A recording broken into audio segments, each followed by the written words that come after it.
मेरे हिंदी साहित्य के प्रबुद्ध और उच्च शिक्षित साथियों को नमस्कार। साथियों, हम कई सालों से हिंदी साहित्य के वन लाइनर प्रश्न पढ़ रहे हैं और आप ये अच्छी तरह से जानते हैं कि ये प्रश्न है वो सेकंड ग्रेड के लिए, फर्स्ट ग्रेड के लिए और कॉलेज लेक्चरर एग्जाम के लिए, नेट के लिए उपयोगी होते हैं। साधारण जो परीक्षाएं होती हैं आमतौर पर उनके लिए इनका कोई औचित्य नहीं होता है और इस परिवार से जुड़े हुए लगभग साथी उच्च एजुकेशन प्राप्त किए हुए हैं और कई साथियों की तैयारी तो बेहद गजब है, बहुत गजब से गजब है। और कुछ साथी ऐसे हैं जो पहले से सरकारी सेवा में लगे हुए हैं। लेकिन मैं सारांश रूप में ये कह दूं कि यानी 100 में से 100% साथी बीए बीएड है और बहुत से साथी एमए के साथ साथ एमफिल, पीएचडी, नेट, जेआरएफ की डिग्री लिए हुए हैं, इस चैनल से जुड़े हुए हैं साथी। और निजी क्षेत्र में भी अपना अध्यापन कार्य करवा रहे हैं। ऐसे समूह में जुड़ना और बतौर साथी के काम करना बहुत अच्छा लगता है। 2018 से लेकर 2023 तक मैंने ये अनुभव किया कि आप जैसे साथियों का साथ हो तो काम करने का आनंद ही कुछ अलग होता है। यानी मैंने आज तक 5 साल के इतिहास में एक भी ऐसा कमेंट नहीं देखा जो हमारी गरिमा को नीचा दिखाता हो या हम जो शिक्षक हैं उनके सम्मान में कमी लाता हो। यानी वास्तविक रूप से इस चैनल पर जुड़े हुए जितने भी शिक्षक हैं, भावी शिक्षक हैं, वर्तमान शिक्षक हैं, और मैं तो ये देखता हूं कि इस चैनल से जुड़े हुए भविष्य के लेक्चरर हैं, भविष्य के स्कूल लेक्चरर हैं, भविष्य के कॉलेज लेक्चरर हैं या भविष्य के वरिष्ठ अध्यापक हैं, तो सबका मैं अभिनंदन करता हूं और ये बहुत बड़ी खुशी की बात है। अन्यथा मैं देखता हूं, खुद देखता हूं कि एक कमेंट करता है, दूसरा उसका तर्क वितर्क चलते रहते हैं, लेकिन यहाँ पर ऐसा कुछ भी नहीं देखने को मिलता है और बहुत ही शालीनता देखने को मिलती है। हालांकि खरपतवार को तो वैसे ही हम नहीं आने देते, लेकिन फिर भी कितनी शालीनता, कितनी भव्यता है इस चैनल पर, ये आप खुद भी महसूस करते होंगे कि सिर्फ पढ़ाई और पढ़ाई, बेतुकी बातों के लिए और बेतुकी खबरों के लिए कोई स्थान नहीं है। तो चलिए दोस्तों, आपका सभी शिक्षक बंधुओं का आभार, क्योंकि मैं आपको शिक्षक मानता हूं। चाहे आप 2 महीने बाद लगे, चाहे आप 6 महीने बाद लगे और चाहे आप लगे हुए हैं, सभी शिक्षक हैं और हम हिंदी साहित्य की सेवा करने के लिए तत्पर शिक्षक हैं, क्योंकि ये चैनल हिंदी साहित्य का है। तो हिंदी साहित्य के हम सच्चे सेवक हैं और इसी को मन में विश्वास लेकर के आगे बढ़ते हैं और हमारी मातृभाषा, राजभाषा की उन्नति, विकास, प्रचार प्रसार के लिए आगे बढ़ते हैं। यही हमारा ध्येय होना चाहिए और उच्च लक्ष्य हम प्राप्त करें, कैसे भी प्राप्त करें। और आप में से जो पिछली भर्तियों में फर्स्ट ग्रेड, सेकंड ग्रेड या कॉलेज लेक्चरर बने हैं, उन साथियों को बहुत बहुत बधाई। बहुत खुशी हुई जानकर कि आप में से बहुत से साथियों का चयन हुआ है और चयन होने के साथ साथ उन्होंने मुझे भी यानी खुशखबरी सुनाई, तो बेहद खुशी हुई, बेहद खुशी हुई दोस्तों। एक भाई के लिए इससे बड़ी और क्या प्रसन्नता हो सकती है।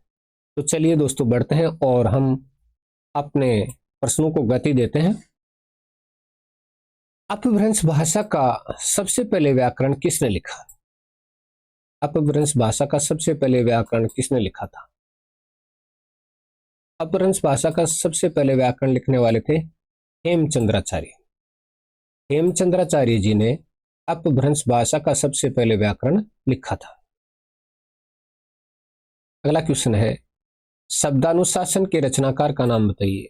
तो जो ही हमने ऊपर वाला प्रश्न पढ़ा तो हमारे दिमाग में ये प्रश्न अपने आप आ गया। शब्दानुशासन के रचनाकार तो हेमचंद्राचार्य की रचना है शब्दानुशासन।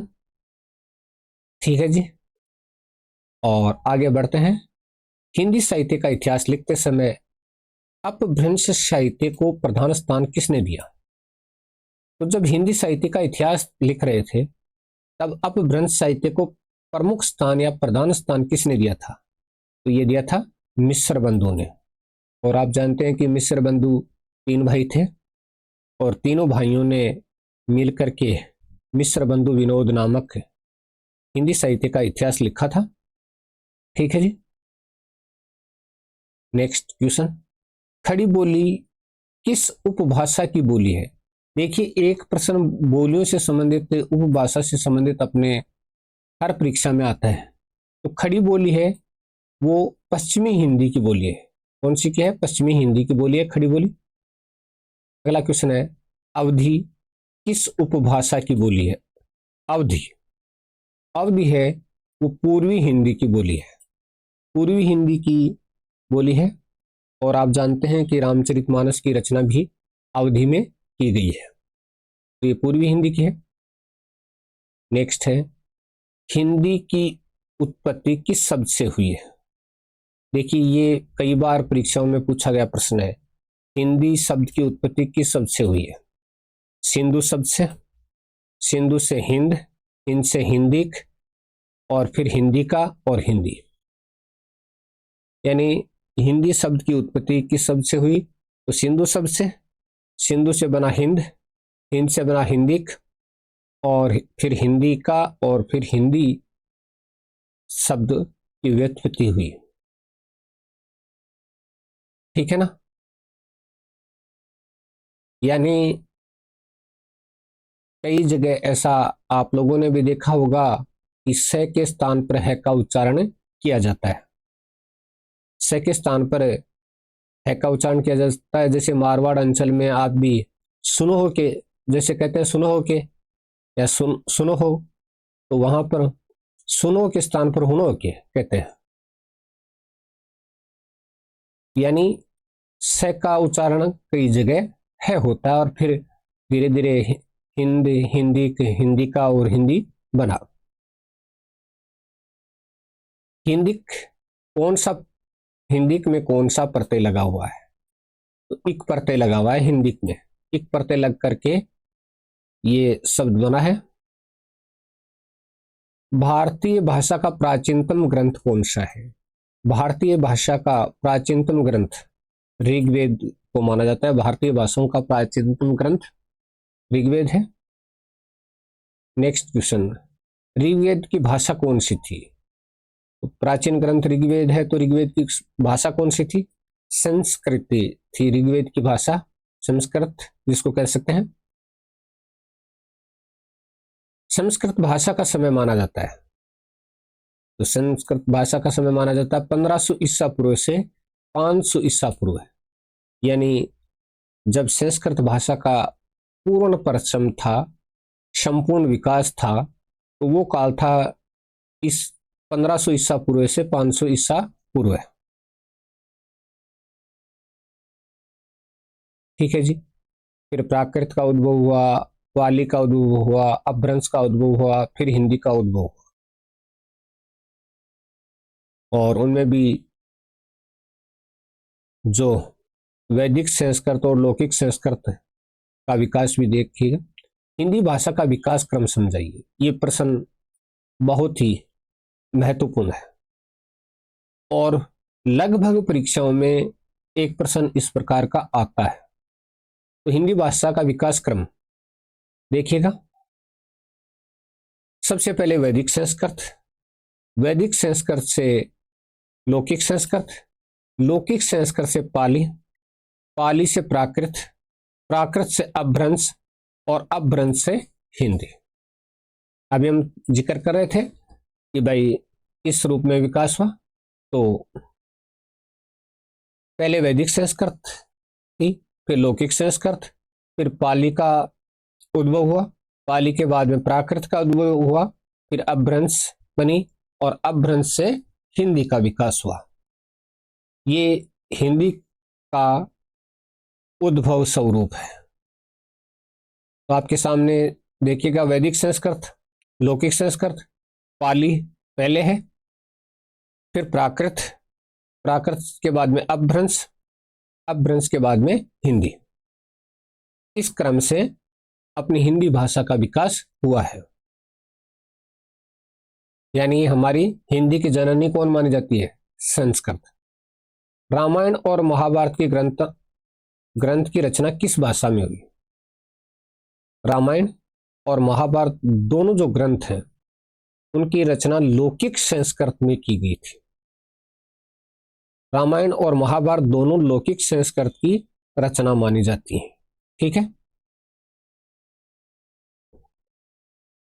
पाली भाषा का समय माना जाता है, पाली भाषा का समय 500 ईसा पूर्व का समय है, वो पाली भाषा का समय माना जाता है।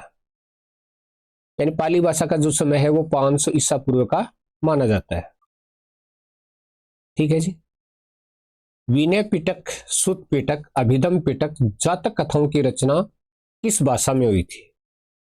विनय पिटक, सुत पिटक, अभिधम पिटक, जातक कथाओं की रचना किस भाषा में हुई थी? विनय पिटक, सुत पिटक, अभिधम पिटक और जातक कथाओं की रचना कौन सी भाषा में हुई थी? आप लोगों ने इनके बारे में पढ़ा होगा इतिहास में। इनकी रचना पाली भाषा में हुई थी, मतलब ईसा से पहले, ईसा से पहले इनकी रचना हुई थी। ईसवीं सन से पहले, ईसवीं शताब्दी से पहले कह सकते हैं। मारवाड़ी किस उपभाषा की बोली है? मारवाड़ी कौन सी उपभाषा उसकी बोली है? तो राजस्थानी उपभाषा उसकी बोली का नाम क्या है? मारवाड़ी। और ये मारवाड़ अंचल में बोली जाती है। ठीक है जी। अगला है, भोजपुरी किस उपभाषा की बोली है? भोजपुरी किस उपभाषा की बोली है? बिहारी उपभाषा की बोली है। और इसके संबंध में एक प्रश्न कई बार परीक्षाओं में पूछा गया है कि बोलियों में सबसे ज्यादा कौन सी बोली बोली जाती है? तो इसका उत्तर है भोजपुरी।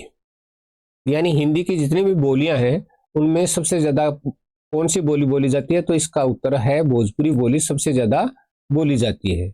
जो ही आपके सामने प्रश्न आए उत्तर आपका भोजपुरी होना चाहिए। नेक्स्ट क्वेश्चन, छत्तीसगढ़ी किस उपभाषा की बोली है? छत्तीसगढ़ी, तो छत्तीसगढ़ी कौन सी उपभाषा की बोली है? तो पूर्वी हिंदी की बोली है। पूर्वी हिंदी की बोली का नाम क्या है? छत्तीसगढ़ी है। ठीक है जी, याद हो गया होगा। अगला क्वेश्चन है, हरियाणवी किस उपभाषा की बोली है? हरियाणवी कौन सी उपभाषा की बोली है? तो पश्चिमी हिंदी की बोली है। राजस्थानी भी पश्चिमी हिंदी की है और हरियाणवी भी कौन सी हिंदी की बोली है? पश्चिमी हिंदी की बोली है। अगला क्वेश्चन, मालवी किस उपभाषा की बोली है? मालवी राजस्थानी उपभाषा की बोली है। मालवी मालव अंचल में बोली जाने वाली जो बोली, और ये राजस्थानी उपभाषा की क्या है? बोली है। ठीक है। बघेली किस उपभाषा की बोली है? पूर्वी हिंदी की। तो पूर्वी हिंदी की अवधि बघेली छत्तीसगढ़ी। तो पूर्वी हिंदी की बोली अगर देखा जाए तो अवधि, बघेली और छत्तीसगढ़ी पूर्वी हिंदी की बोलियां हैं। ब्रज भाषा किस उपभाषा की बोली है? ब्रज भाषा, ब्रज भाषा किस उपभाषा की? पश्चिमी हिंदी की। तो पश्चिमी हिंदी की हमारे सामने अब तक 3 बोलियां आ गई हैं। ब्रज भाषा आ गई, हरियाणवी आ गई, राजस्थानी आ गई। ठीक है जी। चलिए, विद्यापति की कीर्ति लता और कीर्ति पताका किस भाषा की रचनाएं हैं? विद्यापति की कीर्ति लता और कीर्ति पताका किस भाषा की रचनाएं हैं? अवट की है दोस्तों, अवट की है।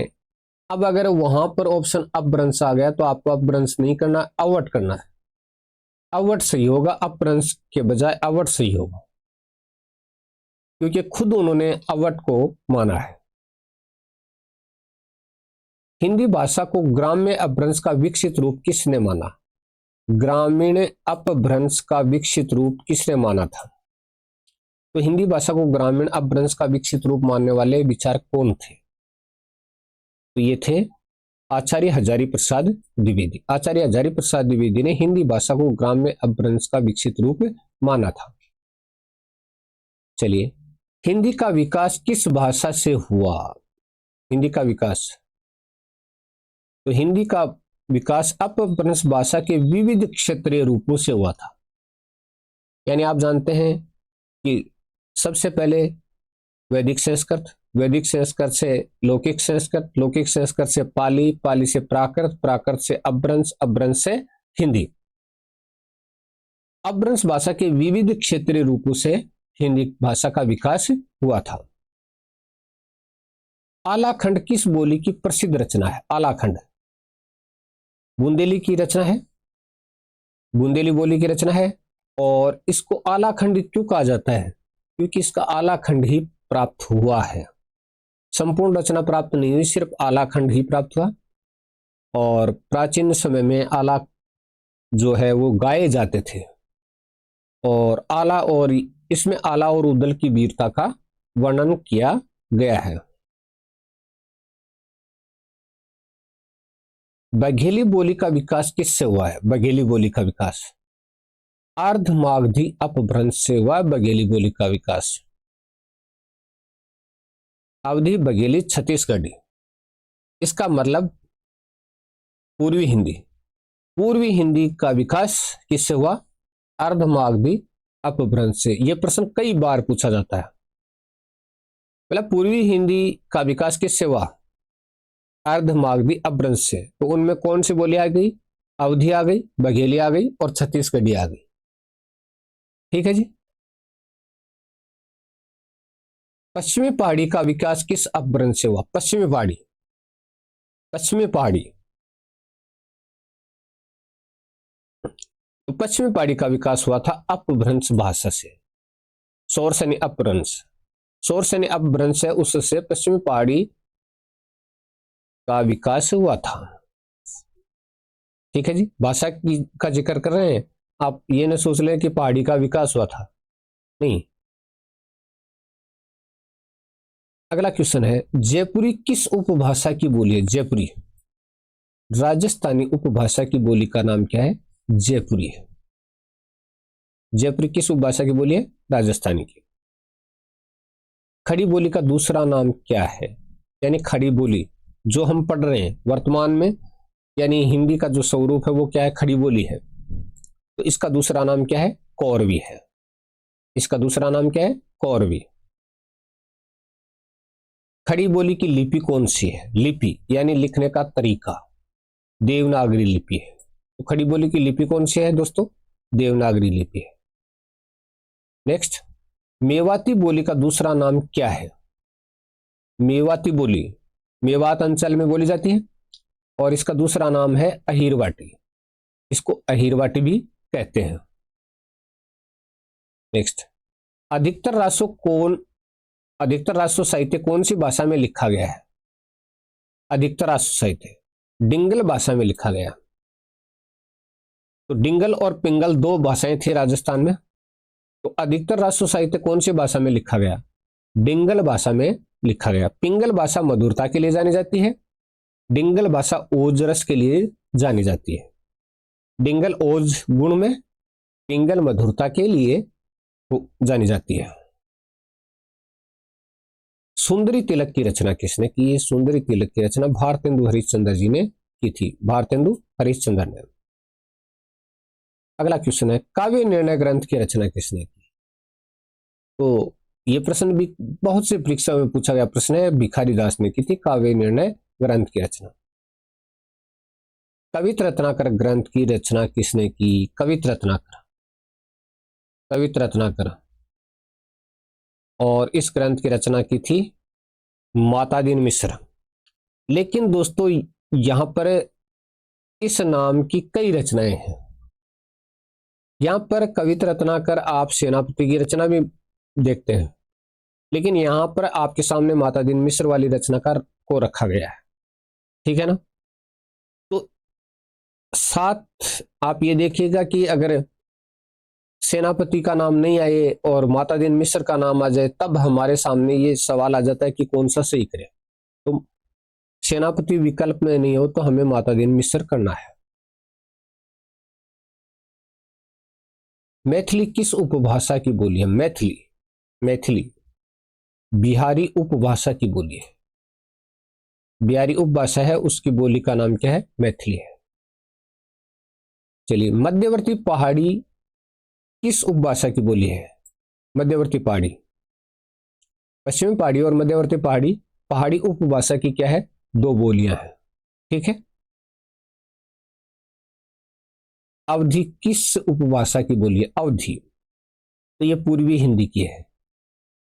पूर्वी हिंदी की बोली है अवधी।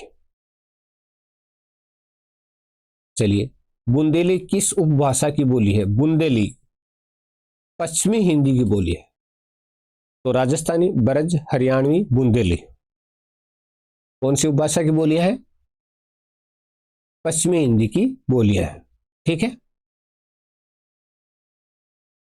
कन्नौजी किस उपभाषा की बोली है? कन्नौजी किस उपभाषा की बोली है? तो देखिएगा उत्तर पश्चिमी हिंदी की है। तो पश्चिमी हिंदी की बोलियां आ गई आपके सामने। कन्नौजी आ गया, बुंदेली आ गया, हरियाणवी आ गया, राजस्थानी आ गया और ब्रजभाषा आ गई। ठीक है। अगला है, मेवाती किस उपभाषा की बोली है? राजस्थानी उपभाषा की बोली है मेवाती। मगही किस उपभाषा की बोली है? मगही बिहारी की बोली है।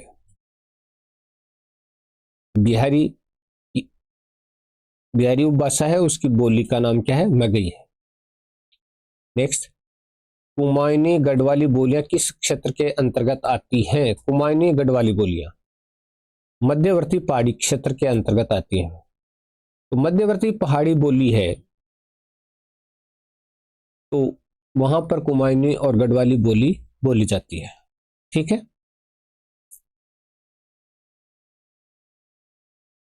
शिव सिंह सरोज का प्रकाशन कब हुआ? शिव सिंह सरोज, रचनाकार शिव सिंह सेंगर, और इसका प्रकाशन हुआ था 1883 में।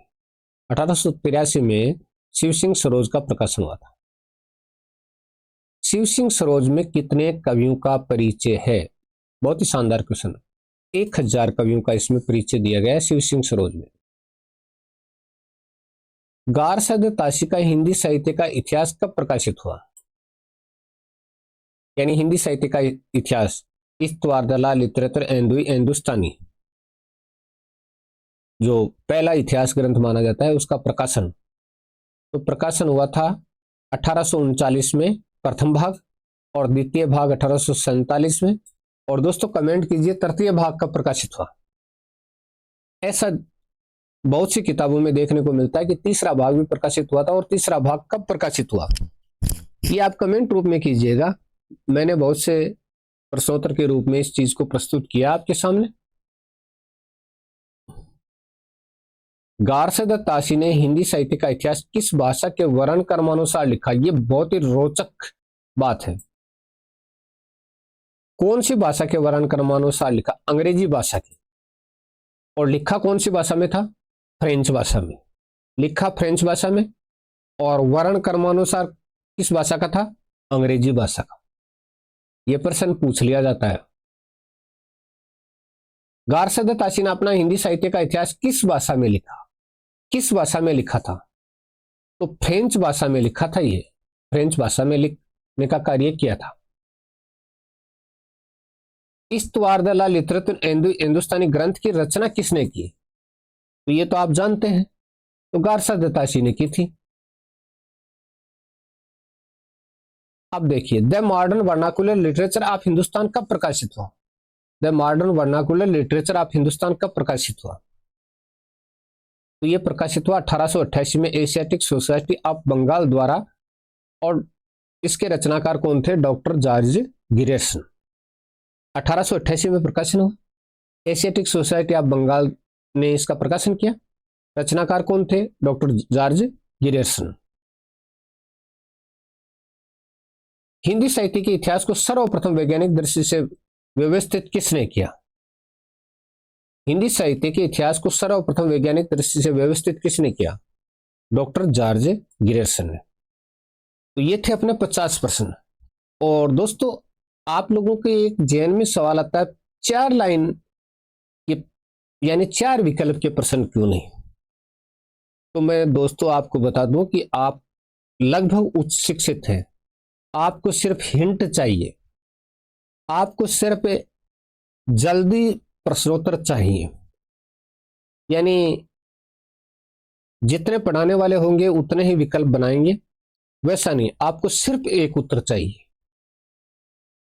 और ये जो 4 विकल्प वाला जो फार्मूला है वो तब काम में आता है जब है हम 12वीं 11वीं 12वीं फर्स्ट ईयर सेकेंड ईयर में हो तब।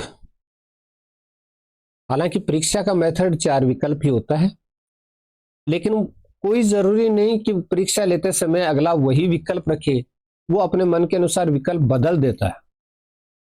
और यहां पर हम भूल कर जाते हैं, तो हमें जो वास्तविक उत्तर है उसी की तरफ ध्यान देना चाहिए।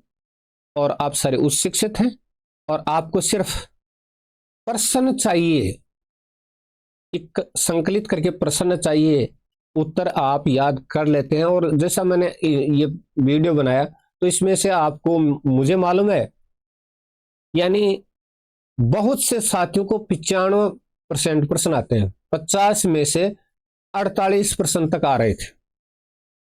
फिर भी मैंने वीडियो बनाया कि आपकी मेमोरी क्या है, एक बार पुनः याददाश्त की तरफ हो।